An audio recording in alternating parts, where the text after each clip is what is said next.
Hey my YouTube family, সবাই কেমন আছো? আমি ভালো আছি। তোমাদের সবাইকে আমার ভিডিওতে স্বাগত। সো রাধে রাধে বলে আমি আমার ভিডিওটা স্টার্ট করছি। আর আমি জানাবো আজকে তোমাদের কিছু নতুন আপডেট, যেটা হয়তো তোমরা জানো না। তোমাদের সবার কোশ্চেনের অ্যান্সারও আজকে আমি দেব। তোমাদের মনে এখন কোশ্চেন একটাই, যে প্রীতম রিমি কেন ভিডিও বানাচ্ছে না, ওদের অ্যাকাউন্ট থেকে কেন কোনো ভিডিও আসছে না, তাই তো? প্রথমে বলে দিই, রিমি চ্যানেলটা ডিলিট করে দিয়েছে প্রীতম। আর মানে তারপর ঝামেলা হওয়ার পর সবাই মিলে মানে ওদের ফ্যামিলিতে সবাই ভিডিও করা বন্ধ হয়ে গেছে। রিমি চ্যানেলটা প্রীতম ডিলিট করে দেয়।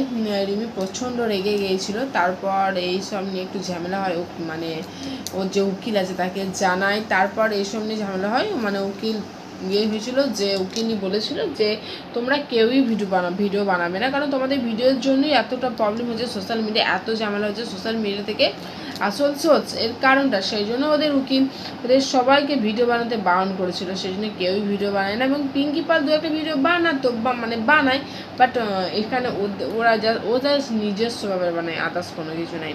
সেই জন্য দেখবে দিশানিও খুব কম দেয়, এখন দিশানিও ছেড়ে দিয়েছে, কারণ দিশানির কাছে নোটিশ দিয়েছে যে এসব নিয়ে যেন কোনো ভিডিও বানানো। যে এদের মধ্যে যেই ভিডিও বানাচ্ছে তাকেই ভিউজটাকে কমেন্ট করছে যে কী হয়েছে না হয়েছে, সেই জন্য এইটা। সো এটা হচ্ছে ভিডিও না বানানোর মেন কারণ। আর সত্যি বলছে, মানে ওরা এটাই ভেবেছিল যে মানে সোশ্যাল মিডিয়া থেকে মেন ঝামেলাটা বাঁচছে, তাহলে সব বন্ধ করে দেওয়া যাক, তাহলে সংসারটা যদি হয়। কিন্তু কী বলে তো, কুকুরের লেজ কি কখনো সোজা হয়? হয় না। তাহলে মানে মেন সোর্স তো সোশ্যাল মিডিয়া নেই। সোশ্যাল মিডিয়ায় তোমরা জিনিসটা নিয়ে আসছো, প্রবলেম যার গোড়াতেই বলো, সেটা কি করে ঠিক হবে, তাই না? তোমাদের আরও কিছু কিছু অনেক নতুন জিনিস বলছি, তোমরা প্লিজ কেউ ভিডিওটা স্কিপ করবে না, পুরোটা দেখবে, তোমরা অল ডিটেলস জানতে পারবে। আচ্ছা, তোমাদের এখন কোথায় আছে এই মুহূর্তে রিমি এখন বাড়িতে আছে বলতে ওর মানে পিঙ্কি পাল, তপন পাল এদের কাছে আছে।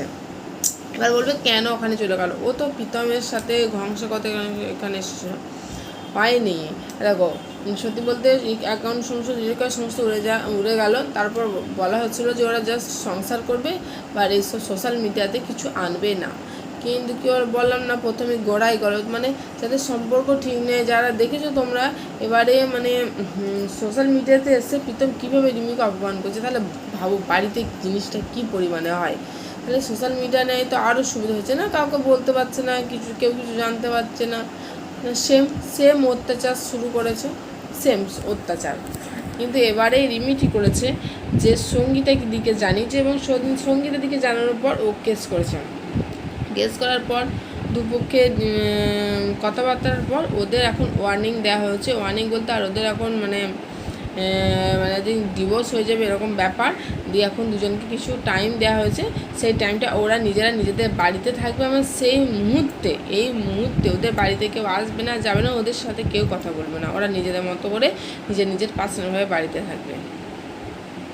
মানে এইটা একটা কোর্ট থেকে একটা করা হয়েছে, যাতে যদি আবার নতুন কোনো সম্পর্ক মানে ভাঙতে, দেখো কোনো সম্পর্ক জুড়তে বহু সময় লাগে, কিন্তু ভাঙতে জাস্ট চুরি মেরে ভেঙে যায়।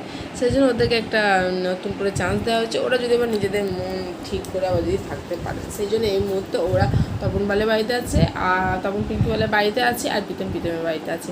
আর হ্যাঁ, আর সব থেকে মেন বিষয়, ওদের ভিডিও করা বন্ধ এখন, মানে প্রশাসনিক দিক থেকেই বন্ধ। ওরা বলেই দিয়েছে তোমরা কেউ কোনো ভিডিও এই মুহূর্তে নামাতে পারবে না, এবং তোমাদের ফ্যামিলি যারা আছে তারাও ভিডিও করতে পারবে না। ভিডিও যদি বা করে, কিন্তু ওদেরকে নিয়ে এখন কথা বলতে পারবে না।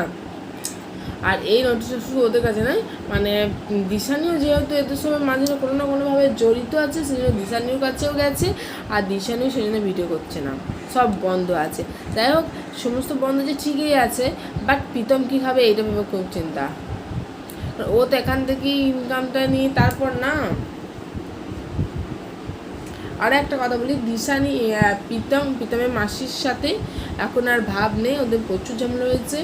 আর ওই মানে প্রীতমের মাসির অ্যাকাউন্টটা কীভাবে ডিলিট হয়ে যায়, এটাও তো আমাদের আমি সত্যি কথাটা বলে দিচ্ছি এখানেই।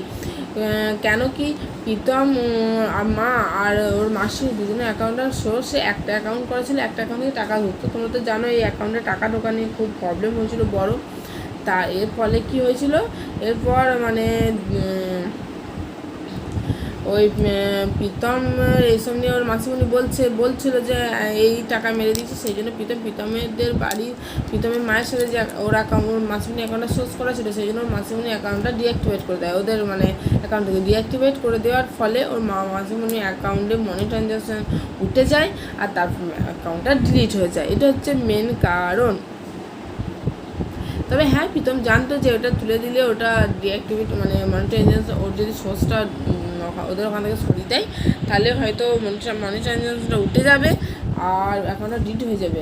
এটা প্রীতম জানতো, সমস্ত কিছু জানার পরও প্রীতম এটা করেছে ইচ্ছাকৃত, কারণ ওদের নামে সমস্ত ঘটনা ওর মাসিমণি সোশ্যাল মিডিয়ায় এসে লিক করে দিচ্ছিলো, সেই জন্য। মাসিমণিটা সত্যিই খুব ভালো গো, খুব ভালো মাসিমণিটা।